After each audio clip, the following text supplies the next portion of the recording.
आपकी विधानसभा आपकी खबर। नमस्कार, मैं हूं मनोज राजपूत और आप देख रहे हैं शुद्ध समाचार की खास पेशकश आपकी विधानसभा आपकी खबर। इस विशेष बुलेटिन में हम आपको दिखाएंगे आपके क्षेत्र आपके विधानसभा से जुड़ी वो तमाम खबरें जो मुख्यमंत्री श्री भजनलाल शर्मा के नेतृत्व में प्रदेश के विकास, सुशासन और जन कल्याण की कहानी कहती है। सवाई माधोपुर और दौसा जिलों के किसानों के लिए जीवनदायिनी माने जाने वाले मोरल बांध में इस बार अच्छी बारिश होने से पानी लबालब भर गया है। बांध भरने से किसानों में पहले ही खुशी थी, लेकिन उनकी खुशी और बढ़ गई जब प्रशासन ने सिंचाई के लिए मोरल बांध की मोरी खोलकर नहरों में पानी छोड़ा। पानी छोड़ने के मौके पर सिंचाई विभाग के अधिकारी, किसान नेता और बड़े पैमाने पर किसान मौजूद रहे। अधिकारियों ने बताया कि मोरल बांध की मुख्य नहर 105 किलोमीटर लंबी है, जिससे करीब 19,670 हेक्टेयर जमीन सिंचित होती है। वहीं पूर्वी नहर 53 किलोमीटर लंबी है, जिससे 6,707 हेक्टेयर क्षेत्र को पानी मिलता है। यह बांध दोनों जिलों के लगभग 83 गांवों की लाइफलाइन माना जाता है। शासन सचिवालय में आयोजित प्रेस वार्ता में कृषि मंत्री डॉक्टर किरोड़ी लाल मीणा, जल संसाधन मंत्री श्री सुरेश सिंह रावत और गृह राज्य मंत्री श्री जवाहर सिंह बेडम ने डूंगरी बांध से जुड़े महत्वपूर्ण मुद्दों पर जानकारी दी। उन्होंने बताया कि यह बांध संशोधित पार्वती काली सिंध चंबल लिंक परियोजना का अहम हिस्सा है। मंत्रियों ने बताया कि डूंगरी बांध बनने के बाद सवाई माधोपुर और करौली जिलों की लगभग 1,25,000 हेक्टेयर भूमि को सिंचाई का पानी मिलेगा। साथ ही लोगों को पर्याप्त पेयजल भी उपलब्ध होगा। डॉक्टर मीणा ने कहा कि कुछ लोग गलत तरीके से यह प्रचार कर रहे हैं कि 76 गांव प्रभावित होंगे, जबकि असल में सिर्फ 16 गांव ही डूब क्षेत्र में आते हैं। उन्होंने आश्वासन दिया कि जो परिवार विस्थापित होंगे उन्हें नियमों के अनुसार मुआवजा दिया जाएगा और नज़दीक ही बेहतर सुविधाओं के साथ बसाया जाएगा। सवाई माधोपुर जिला प्रशासन और जिला रोजगार कार्यालय ने शुक्रवार को शहीद कैप्टन रिपुदमन सिंह राजकीय महाविद्यालय में एक दिन का रोजगार सहायता शिविर आयोजित किया।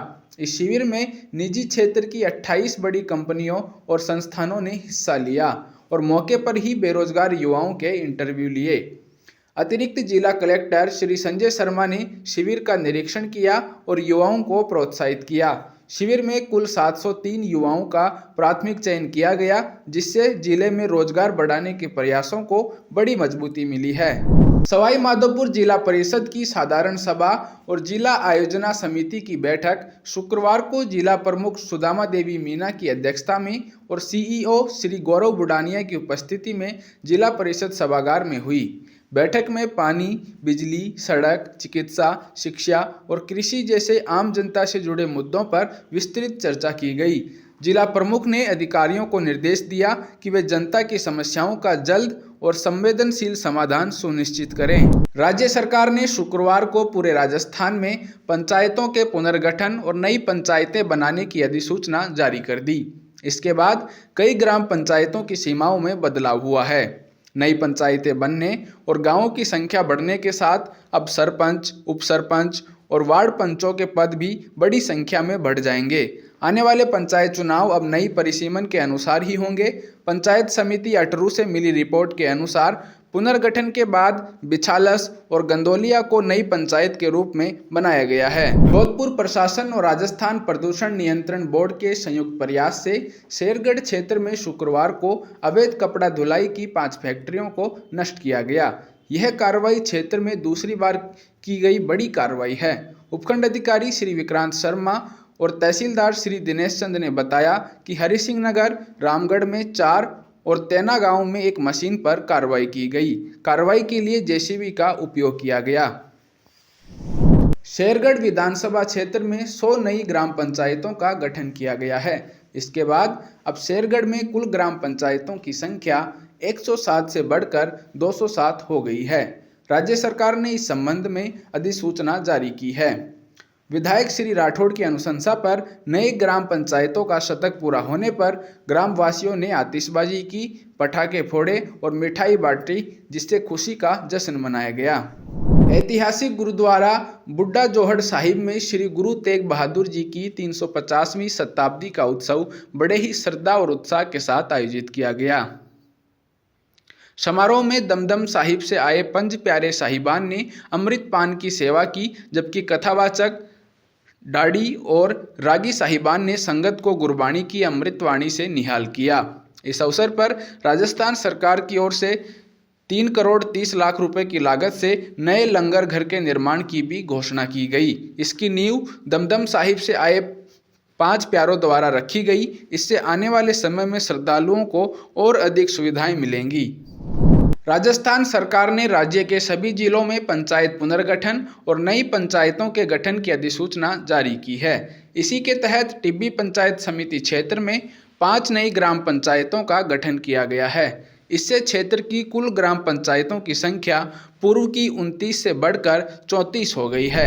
आज राज्य सरकार के द्वारा और यहाँ के क्षेत्र की मांग को लेकर के जिस प्रकार राज्य सरकार ने जो ग्राम पंचायतों का गठन किया है, उनके लिए मैं बहुत बहुत राज्य सरकार की तरफ से और मेरी ओर से मैं बहुत बहुत धन्यवाद करता हूँ।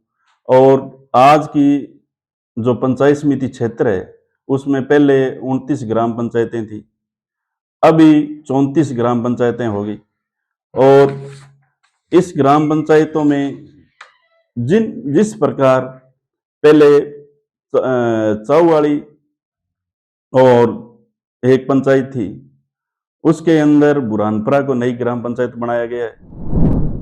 आज राज्य सरकार के द्वारा पंचायतों के पुनर्गठन का नोटिफिकेशन जारी हुआ, जिसमें हमारी ग्राम पंचायत डबली कला, जिसमें लोग काफ़ी समय से ये लोगों की मांग थी कि हमारी 2 पंचायतें होनी चाहिए।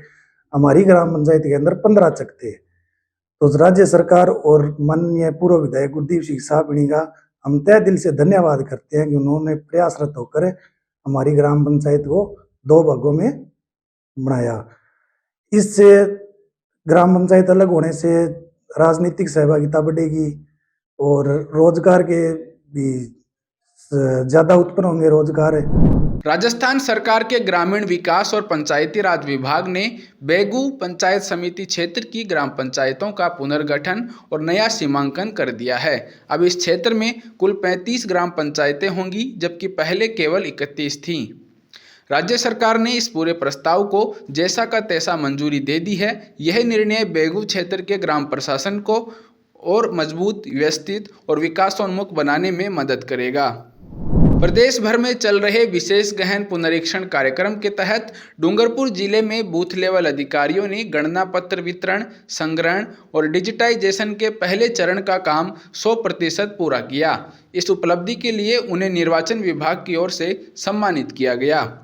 समारोह वीडियो कॉन्फ्रेंस के माध्यम से आयोजित किया गया, जिसमें मुख्य चुनाव अधिकारी श्री नवीन महाजन और जिला निर्वाचन अधिकारी श्री अंकित कुमार मौजूद थे। मैंने SIR का कार्य 4 तारीख से प्रारंभ होने वाला था, जिसको मैंने दिवाली से ही प्रारंभ कर दिया था। लोगों से सूचना संकलित करना, लोगों को ये सूचना देना प्रारंभ किया। 4 तारीख से SIR प्रारंभ होते ही पहले चरण में मैंने गणना पत्र वितरण करना शुरू किया। वितरण करने के पश्चात उन्हें ऑनलाइन डिस्ट्रीब्यूशन कर दिया। उसके बाद मैंने पीहर पक्ष की जो महिलाएं थी उनकी सूचनाओं को संकलित करना शुरू किया। संकलित करने के बाद उन्हें ऑनलाइन कर दिया। उसके पश्चात वे लोग जो बाहर निवासरत थे उनके फोटो मंगवाए। जिनके फोटो नहीं उपलब्ध हो सके उन फोटो को मैंने जेब के खर्च से भी निकलवा लिए। कुछ लोग ऐसे थे जिन्होंने मुझे फोटो नहीं दिए, तो मैंने BLO ऐप में जाकर उस व्यक्ति के वोटर डिटेल्स में जाकर उस फोटो का स्क्रीनशॉट लेकर भी उस फोटो को भी प्रिंट करवा के घटना प्रपत्र को पेस्ट किया और वेरिफिकेशन कर दिया।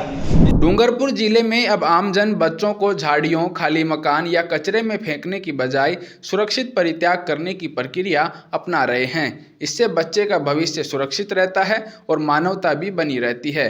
हाल ही में ऐसा ही एक मामला सामने आया, जिसमें बाल अधिकारिता विभाग ने एक परित्याग बच्चे को ढोल नगाड़े के साथ अस्पताल से जिला मुख्यालय स्थित शिशु गृह तक लाया।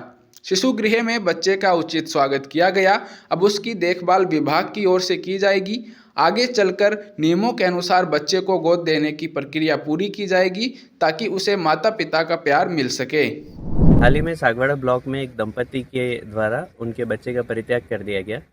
उस बच्चे को हम सामान्य चिकित्सकीय जांच के लिए डूंगरपुर के हॉस्पिटल में लाए। वहाँ पे सारी जांचें सामान्य पाए जाने के बाद उसे शिशु गृह जो डूंगरपुर में बाल अधिकारिता विभाग द्वारा संचालित है उसके पालना गृह में लाया जाना था।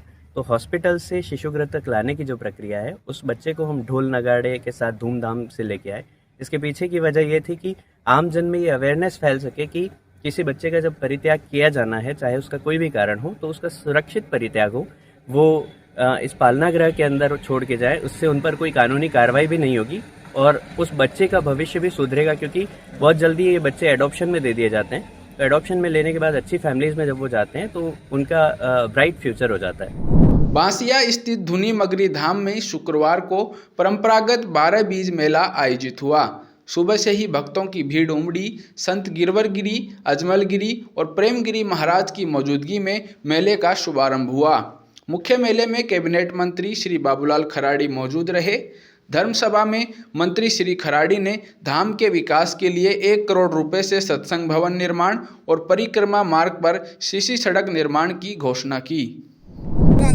बड़ी मगरी धाम पर आज हमारे धर्मगुरु गोविंद महाराज के साहित्य में आज गांव-गांव से और 3 राज्यों से जो भक्तजन आई है वो इनका आज हमारे इस धाम पर लाख 84 फेरा में भाग लेते हुए जहाँ पे हमारी मन्नतें जो छोड़ने का जो दस्तूर था वो पूरा निभाया। सीकर जिले में रविवार से शुरू होने जा रहे उपराष्ट्रीय पल्स पोलियो अभियान को लेकर स्वास्थ्य विभाग ने एक विशाल जन जागरूकता रैली आयोजित की। रैली कल्याण अस्पताल से शुरू होकर कल्याण सर्किल तक निकाली गई। इसमें नर्सिंग संस्थानों के विद्यार्थी और स्वास्थ्य कर्मी शामिल हुए। रैली को अतिरिक्त जिला कलेक्टर शहर भावना शर्मा ने हरी झंडी दिखाकर रवाना किया। डॉक्टर विशाल सिंह ने कहा कि पोलियो अभियान देश में जन स्वास्थ्य की बड़ी उपलब्धि है और इसे सफल बनाना सभी की जिम्मेदारी है। उन्होंने बताया कि 5 साल तक के सभी बच्चों को पोलियो की खुराक पिलाकर ही पोलियो मुक्त भारत का लक्ष्य हासिल किया जा सकता है। झलकारी बाई जयंती के मौके पर पंचशील स्थित झलकारी बाई स्मारक पर समाज के लोगों ने एकत्र होकर वीरांगना झलकारी बाई को पुष्प अर्पित किए। स्मारक पर बड़ी संख्या में लोग मौजूद थे और सभी ने उनकी वीरता और साहस को याद किया। कार्यक्रम में वक्ताओं ने बताया कि रानी लक्ष्मीबाई की सेना में झलकारी बाई ने महत्वपूर्ण भूमिका निभाई और देश की रक्षा में अद्भुत साहस और त्याग दिखाया। उन्होंने कहा कि उनका जीवन और बलिदान हमेशा देश के लिए प्रेरणा का स्रोत रहेगा। बाई जयंती के अवसर पर आज यहाँ झलकारी बाई स्मारक पर समाज बंधुओं के साथ में पुष्पांजलि अर्पित करने का अवसर मिला। झलकारी बाई वो वीरांगना थी जिन्होंने देशभक्ति के लिए अपने प्राणों को न्यौछावर किया। राष्ट्र की रक्षा के लिए लक्ष्मीबाई के बारे में सब जानते हैं, लेकिन लक्ष्मीबाई जो नींव का पत्थर थी, जिन्होंने झलकारी सेना का नेतृत्व किया और अंग्रेजों के छक्के छुड़ाए। न केवल रानी लक्ष्मीबाई बनकर के उन्होंने सेना का नेतृत्व किया, बल्कि जब तक युद्ध लड़ती रही, जब तक कि उनके प्राण नहीं चले गए। अंग्रेज सेना के एक ऑफिसर का यह कथन कि झलकारी बाई जैसी वीरांगनाएं यदि होंगी तो निश्चित रूप से भारत के राज्यों पर विजय प्राप्त करना मुश्किल है, ये बताता है कि किस तरह से झलकारी बाई ने अंग्रेजों के दांत खट्टे किए। भजनलाल सरकार ने राज्य के सभी जिलों में पंचायत पुनर्गठन और नई पंचायतें बनाने की अधिसूचना शुक्रवार को जारी की। इस अधिसूचना के तहत पोखरण विधानसभा क्षेत्र में 46 नई ग्राम पंचायतें बनाई गईं। विधानसभा के इतिहास में पहली बार इतनी बड़ी संख्या में नवीन ग्राम पंचायतें बनाई गईं। पोखरण विधायक महंत प्रतापपुरी महाराज ने कुशल रणनीति के साथ इस कार्य योजना को लागू किया। इससे ग्रामीण क्षेत्रों में खुशी का माहौल है और लोग एक दूसरे को मिठाइयां खिलाकर बधाई दे रहे हैं। नई पंचायतों के बनने से ग्रामीण विकास में नया अध्याय लिखा जाएगा और आगामी चुनावों में राजनीतिक समीकरणों में बदलाव देखने को मिलेगा। भारत निर्वाचन आयोग के निर्देशानुसार जिले में चल रहे मतदाता सूची विशेष गहन पुनरीक्षण अभियान 2026 के तहत उपखंड भुसावर और आसपास के ग्रामीण क्षेत्रों में अधिकारियों ने औचक निरीक्षण किया। महिला बाल विकास विभाग के CDPO श्री नीरज शर्मा ने बताया कि अभियान का उद्देश्य त्रुटि रहित और शुद्ध मतदाता सूची तैयार करना है। सभी रजिस्ट्रीकरण अधिकारी एवं सहायक अधिकारी अपने अपने क्षेत्रों में कार्य की सघन मॉनिटरिंग कर रहे हैं। जिला निर्वाचन अधिकारी के निर्देशानुसार गणना प्रपत्र वितरण और ऑनलाइन अपडेट का कार्य समय पर किया जा रहा है। राजस्थान सरकार का और भारत सरकार का जो कार्यक्रम चल रहा है, इसके अंतर्गत ब्लॉक लेवल ऑफिसर के द्वारा सलेमपुर खुर्द में आज मॉनिटरिंग की गई, जिसके अंतर्गत कल 176 और 175 फॉर्म डिजिटलाइज ऑनलाइन किए गए और हमारा श्रीमान एसडीएम महोदय के निर्देशन में ये प्रयास रहेगा कि आज कम से कम 200 पर बूथ ऑनलाइन हो, जिससे कि जो भी प्रोग्राम है वो निर्धारित समय में पूरी की जाए। जिला कलेक्टर श्री पीयूष समारिया ने रात के समय शहर का दौरा कर किशोर सागर तालाब, महावीर बाल उद्यान और 7 वंडर्स में सफाई और सुरक्षा व्यवस्था का निरीक्षण किया। किशोर सागर तालाब पर कई सोडियम लाइटें बंद पाई गईं और किनारे कचरा पड़ा था। जिला कलेक्टर ने केडीए अधिकारियों को 2 दिन में लाइट चालू करने और सफाई करने के निर्देश दिए। उन्होंने गार्डों को मुस्तैद रहने और ड्यूटी के दौरान सोने से रोकने के साथ ही सो रहे लोगों को निगम के रैन बसेरों में भेजने के निर्देश दिए। आपकी विधानसभा आपकी खबर बुलेटिन में आज के लिए इतना ही। फिर मिलेंगे किसी नई खबर के साथ। तब तक के लिए देखते रहिए सुजय समाचार। हमारे चैनल को लाइक, सब्सक्राइब और शेयर करना ना भूलें। धन्यवाद।